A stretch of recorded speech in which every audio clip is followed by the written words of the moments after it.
자, 안녕하세요. AP투자연구소 이세훈 전략팀장입니다. 오늘 함께 살펴볼 종목은 현대건설이고요. 코드번호 000720, 현재 시각 2020년 8월 13일 목요일 10시 44분을 지나가고 있는 시점입니다. 자, 이전에도 현대건설에 대한 이런 종목 분석 동영상을 올려드리고 있는 부분들인데요. 이 오늘 현대건설의 이 거래량적인 부분에 대해서 한번 이야기를 해볼까 합니다. 뭐 어차피 현대건설 같은 경우에는 우리나라에서 건설 사업을 영위를 하고 있는 업체고, 누가 뭐래도 우리나라 명실상부 1위의 건설 업체죠. 그래서 현대건설 같은 경우에 재무적인 부분이나 이런 것들 현금성 자산 같지만 뭐 5조 원 정도 된다라고 했던 부분들도 과거에 이전에 영상을 통해서 다 말씀을 드렸던 부분이고요. 현금성 자산이 3조 8천억 원, 단기 금융상품이 1조 6천억 원. 물론 단기 차입금이나 장기 차입금이 있다라고는 하지만 이걸 제외하고도 이 현금성 자산의 가치가 상당히 높은 기업이다 이렇게 보시면 됩니다. 근데 시총이 4조 원밖에 안 해요. 그래서 재무적으로 상당히 우량한 회사다라고 보고 있는 건데, 사실 뭐 그렇게 우량하고 좋은데도 불구하고 주가가 안 가면 뭐 말짱 도루묵이죠.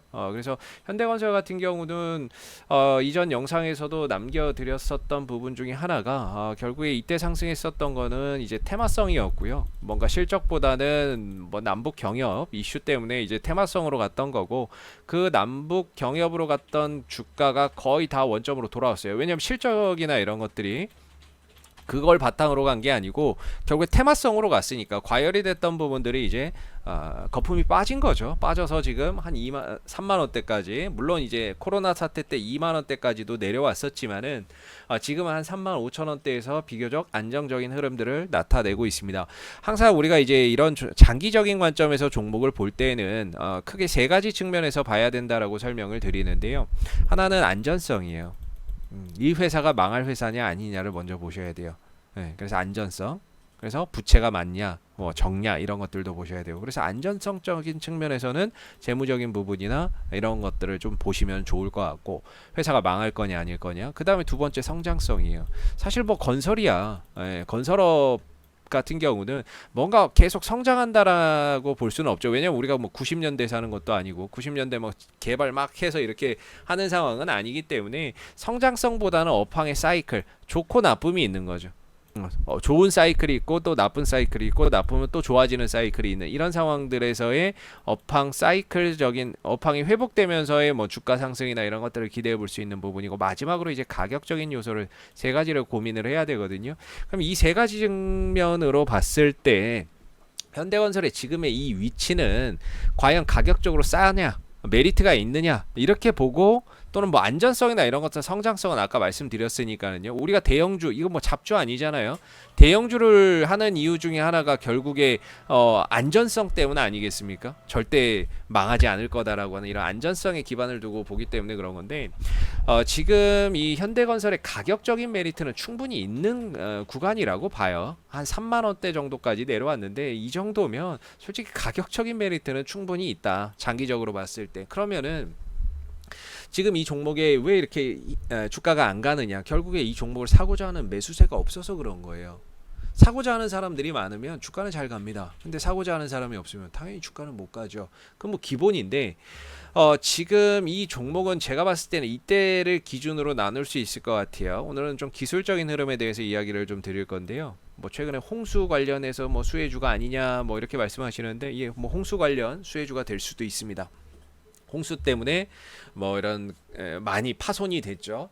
도로도 또 재정비해야 되고, 그런 부분들이 뭐 주가의 상승의 모멘텀이 될 수도 있습니다.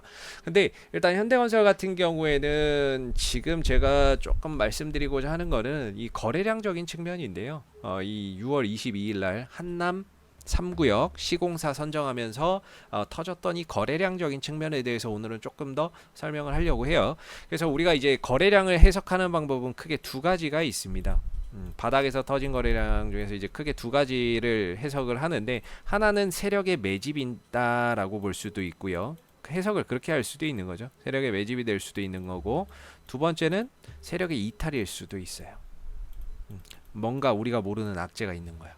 그래서 얘네들이 먼저 털고 나가는 거지.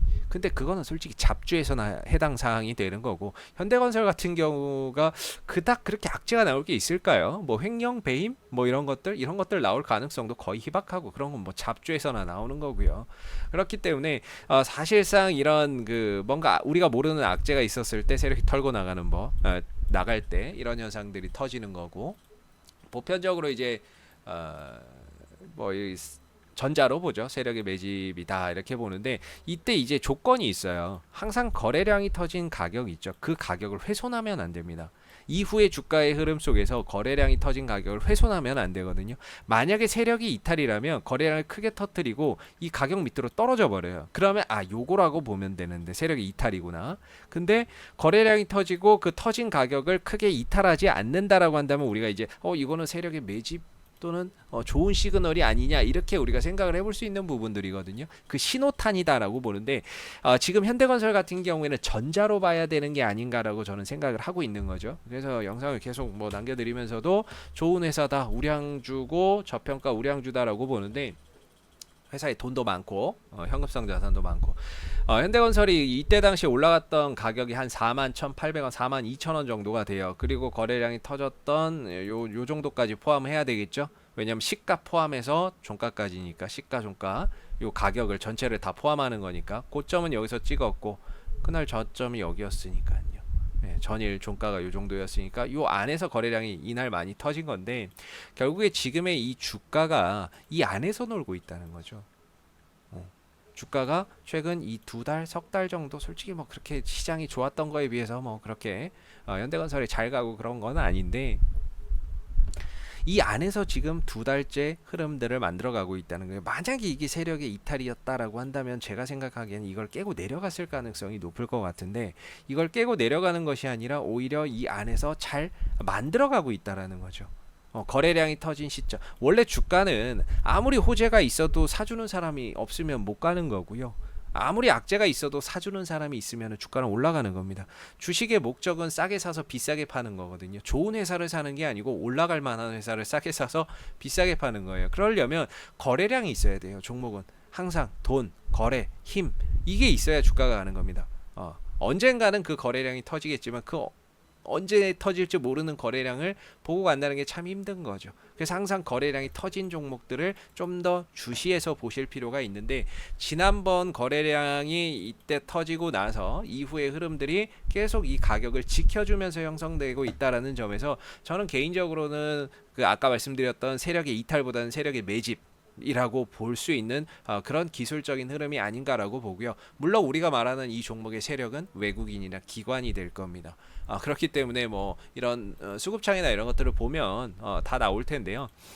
최근에 이제 50만 주 정도 쫙 사들였어요. 외인들, 기관들이. 그러다가 또 팔고 사고 팔고는 하고 있지만, 전반적으로 생각보다는 이 구간 안에서는 매수의 강도가 더 센 것 같습니다. 전반적으로 6월 22일 이후에 뭔가 외인들의 매도보다는, 또는 기관의 매도보다는 매수의 흐름들이 좀 더 강하다 이렇게 보고 있거든요. 어제 며칠 전에 50만 주도 또 사들였고, 그래서 지금 저 구간만 제 생각했을 때 어차피 회사 좋은 건 다 알고 있는 내용이고, 뭐 회사 좋은 거는 뭐 다 아는 내용이기 때문에 더 이야기할 건 없는 것 같고, 기술적으로 봤을 때 이 거래량을 우리가 어떻게 해석해야 되느냐, 이 부분인데, 저는 개인적으로 이 거래 터졌던 종가와 고가를 크게 이탈하지 않는 범위 내에서 주가의 시세가 만들어지고 있다는 부분에서 뭔가 이런 긍정적으로 우리가 저 거래량을 해석해야 되지 않느냐. 왜냐하면 이 종목이 지금까지 한 3년 정도 떨어지면서 단 한 번도 이런 거래량이 터진 적이 없거든요. 그죠? 한 3년 정도 떨어지면서 거래량이 터진 적이 없었는데, 대량의 거래량이 터졌다는 부분에 우리가 지금은 좀 주목해야 되지 않느냐, 이렇게 보여지고 있는 부분이고요. 그래서 거래량이 터지고 그 가격을 밑으로 훼손하지 않는 범위 내에서는 우리가 이 거래량을 긍정적으로 좀 생각해 볼 필요가 있지 않을까. 그리고 회사 좋은 건 덤이고요. 이거는 뭐 좋으면 뭐예요? 맨날 안 가는데. 근데 우리가 이제 좋은 회사에 거래량까지 들어와 있고 그 가격을 훼손하지 않는다면은 지금은 조금 지루하더라도 인내를 좀 가지고 좀 더 지켜봐야 되는 부분들이 아닌가 싶고, 저 거래량 터진 거는 부정적인 것보다는 긍정적인 요소로 해석을 해야 되지 않을까 싶고, 또 시장의 순환매나 이런 속에서 현대건설이나 최근에 홍수가 터지면서 뭐 재건해야 될 거 아니에요. 거기에 따른 수혜주로 또 거론이 될 수 있다는 부분도 조금 이제 봐야 될 것 같아요. 그래서 현대건설은 뭐 지금 가격이면 장기적으로 보기에도 충분히 무난한 가격이라고 보고요.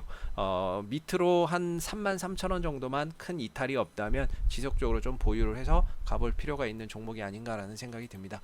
자, 앞으로도 현대건설은 이슈가 생길 때마다 지속적으로 영상을 올려드리고 있으니까는요. 좋아요와 구독 한번 눌러주시고 오늘 영상은 여기서 마무리하도록 하겠습니다. 감사합니다.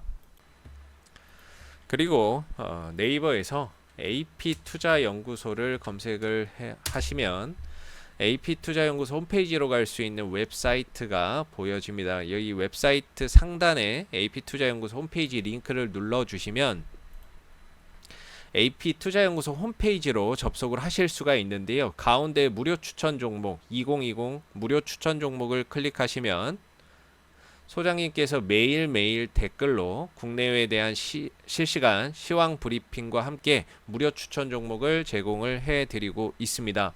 보시면 이런 미 증시에 대한 동향이라든지 그 다음에 이제 이슈들 계속해서 이렇게 댓글로 리딩을 해드리고 있고요. 무료 추천 종목에 대해서는 무료 추천 종목의 종목명, 그 다음에 현재가, 목표가, 손절가를 함께 제공을 해드리고 있습니다. 종목이 필요하신 분은 홈페이지에 오셔서 많은 도움 받아가시면 되겠습니다. 감사합니다.